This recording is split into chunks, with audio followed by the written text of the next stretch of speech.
Schrotty's smile broadens, and he gives you a conspiratorial wink. I fixed her up and got her running. Why? But without any discs to read, I've mostly been using her as a paperweight. In what office? Sounds like what I'm looking for. How much do you want for it? Schrotty glances back at the DVD player, a rueful expression on his face. Well, I'll admit, I'm a little loath to part with her. There are plenty of folks out there who'd really appreciate an older player such as this. Yeah, like me! But I don't know what your intentions are for it. I suppose, give me time and trouble I took putting her back together, that I'd be willing to part with her for, say, about 500 million. Oh boy. So like, but, I mean, I could intimidate him, but I don't think that is very in character. But also, I think being overcharged is not very in character either. That's ridiculous. I could buy a new Trivit player for that. Yeah, but you can get one of those anywhere. You ain't gonna find another of these anytime soon. But it's not like I get offers to buy these every day, so I'll cut you a deal. How's 350 sound? Well, I could use you. I mean, I have charisma, right? I can. Is that in character? Because I know what he's gonna ask me in trade. He's gonna ask me for drugs. But I need my drugs, because I'm a drug addict. So, like, no, is the thing. So I'll do 350. A flicker of surprise crosses Schrotty's face, but he keeps his composure. You drive a hard button? No, I don't. But it's not every day people ask to buy anything from me, so it's yours.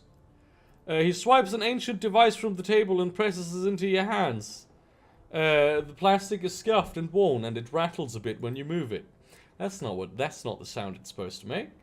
Anyway, I'm happy knowing that she's gonna see some use again. Give her some good use, okay? Yeah.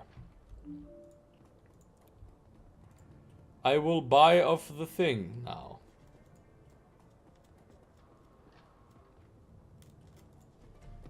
No, I'm not gonna intimidate him because that wouldn't be in character.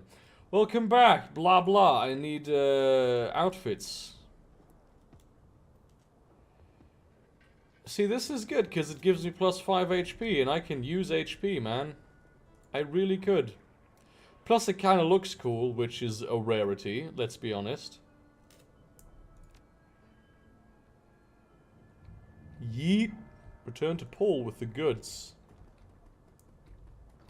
Oh.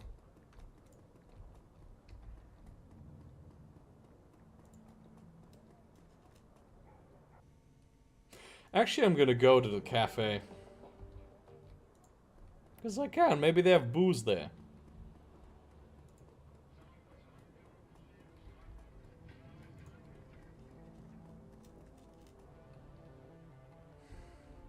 Okay, there's nothing interesting going on here, though. And I'm not about to spend money on the decent coffee that the guy sells, because I need my booze.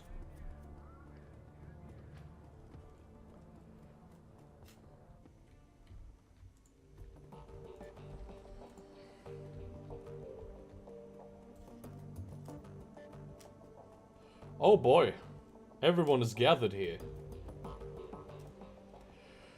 It seems that Amzul has assembled the team in your absence. They stand in a group around the old display that you had Malit deliver. I always say Malit, it's Malit. On their faces you can see excitement and apprehension, curiosity and dread. Flaschenbeißer, have you procured the DVD reader? Yes. Oh, good, good. This should only take a moment. Amzul disappears behind the ancient display. After a few minutes of fiddling with its battered inputs, he reappears, a satisfied look on his face. Wow, a bona fide Decker. Everything appears to be functional. The disc should be ready to play. Well, don't keep us in suspense. Start the damn thing already. Fluschenbeißer went to the trouble of fetching everything. Let him do the honors.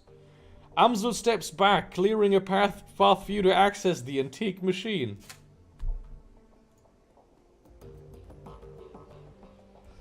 But, like, can I get, like, a copy of Gina Wild 30 in here?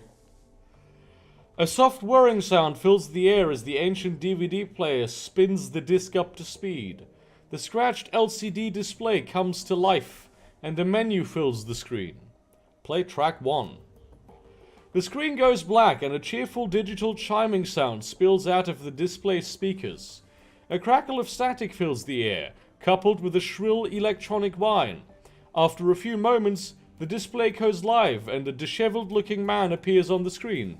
His eyes glitter with excitement. The timestamp on the screen is 2000...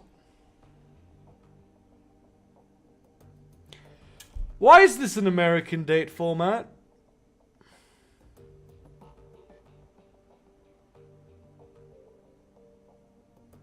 The 15th of September, 2034. He doesn't look particularly disheveled. This is Adrian Vauclair. Hermie, I think we found her. After all this time, Feuerschwinge. I knew she wasn't dead. From his speech jittery, you can hear the urgency in his voice. She survived the Dragonfall, just as I've always said. I knew it, and I was right. The screen explodes into static, and the electronic whine in the background sharpens into a needle-like pulse of high-pitched sound. Somewhere in the background, Dante lets out a low whimper. I like the I don't really follow the conversation in the chat, but I like it. The screen clears, and the excited face is closer to the screen than it was before. The words spill out of him in a breathless tide. Taking a team into the SOX to retrieve her. The radiation be damned. We will take appropriate precautions, of course, but we must go. Hermie, I think that the body may be nearby as well. Somehow she has survived for all of this time. The screen explodes into static again, then clears. The figure flickers across the screen. Jesus. May not be back for some time. Look after Mum, okay? I worry about her. And Hermie, stay safe out there. I know that things are heating up in Berlin, and I know you. Student protests, civil uprising, you'll be in the middle of it, I'm sure. Just stay safe, alright? And I'll do my best to do the same. I don't know what's going to happen when I step into the SOX, but I do know one thing. If the fire wing is still a danger, I will put an end to her. Once and for all. The display goes black, and the background whine fades away. A moment later, you find yourself deposited back at the menu screen. Let's go track 2. The screen goes black for a moment, then a figure appears on the screen. Your late client, Green Winters. Is he, though? His elbow is planted on the table that he's seated at, and his chin rests on his palms. The other hand is wrapped around a bottle of cheap whiskey. The timestamp on the video reads the 25th of December, 2053. That was like last year. It should be like a couple months ago only. Green Winters. I found the message Adrian left me all those years ago. Got it cleaned up as best I could. Strange hearing his voice again. Oh, so Green Winters is Adrian Vauclair's brother. And also he's not called Green Winters at all. He pauses to take a long pull of the bottle. It's good to hear him, even if he did insist on calling me Hermie. Maybe probably his name is Herman. Dr. Adrian Vauclair, the hero of the people, the Dragon Slayer, my brother. He grimaces and rubs his eyes. Hard to believe it's been almost 20 years. Alright, so I'm going to start recording these DVDs again. For me, for Adrian, for whoever might wind up watching them. So for me.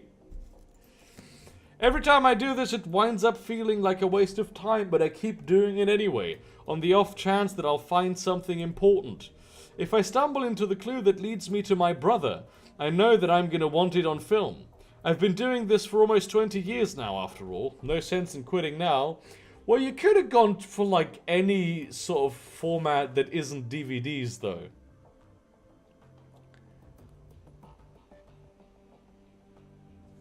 What the fuck is happening in the chat?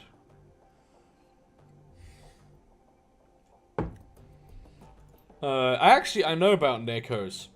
I learned about Nekos when I was, I think, 14. When my roommate was like my literal roommate in the boys' home was super into Nekos.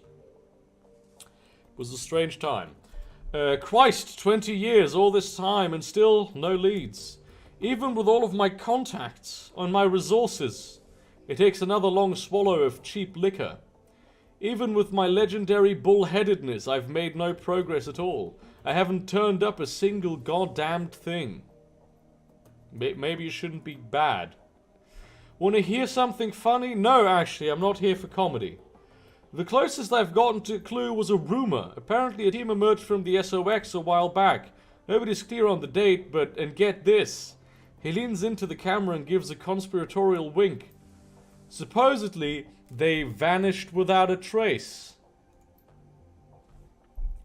He upends the bottle, drains it, slams it back down to the table. His eyes are rimmed with red. Not much of a rumor, considering I already know that you're gone, big brother. I live with that every day. Abruptly, Winters leans forward and reaches for something off-screen. The display goes black. A few seconds later, the main menu returns. Let's go with track 3. There is a grinding sound from the DVD tray, and Green Winter's image appears on the screen. There is an eager look on his face. The timestamp on the video reads the 12th... Oh! So that was last year, and now it is once again late 2054. The time... But, like, it should... Like, okay, so... The earliest snows that you could have in Berlin are maybe November. This game happens simultaneously to Shadowrun Returns. And in Seattle, it rains. Is the weather in Seattle that way, that you get rains in November and not snow? I stumbled upon this archival footage of Feuerschwing's original attack. Months before the Dragonfall. Easy to forget how devastating it was. Adrian saved a lot of people by bringing her down. I've got the footage all queued up to play, starting now. Additional comments to follow. The slow whir of the DVD player shifts to a high-pitched whine. A distorted, wavering image blooms into being on the screen. A timestamp in the upper right corner of the screen marks the date, July 6th, 2012. Oh, yeet.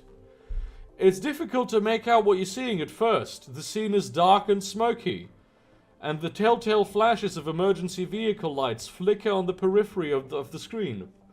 The camera pushes in, and you can make out two figures standing in a ruined landscape. All at once, the sound cuts in. Reporter! Again, for those of you who are just joining us, we are coming to you live from Stolberg. Where's Stolberg, more like, isn't it? A few hours ago, the Dragon Feuerschwinger launched an unprovoked attack on this sleepy Harz mountain town. The Harz Mountains, by the way, are incredibly beautiful. A friend of mine lives there. And you can see the results behind me. Fire, ashes, and blood. We are joined tonight by a survivor of this latest and most horrifying attack. The reporter turns to face a pale man standing behind him. Sir, I understand that you've been through a terrible ordeal. Thanks for taking the time to speak with us tonight.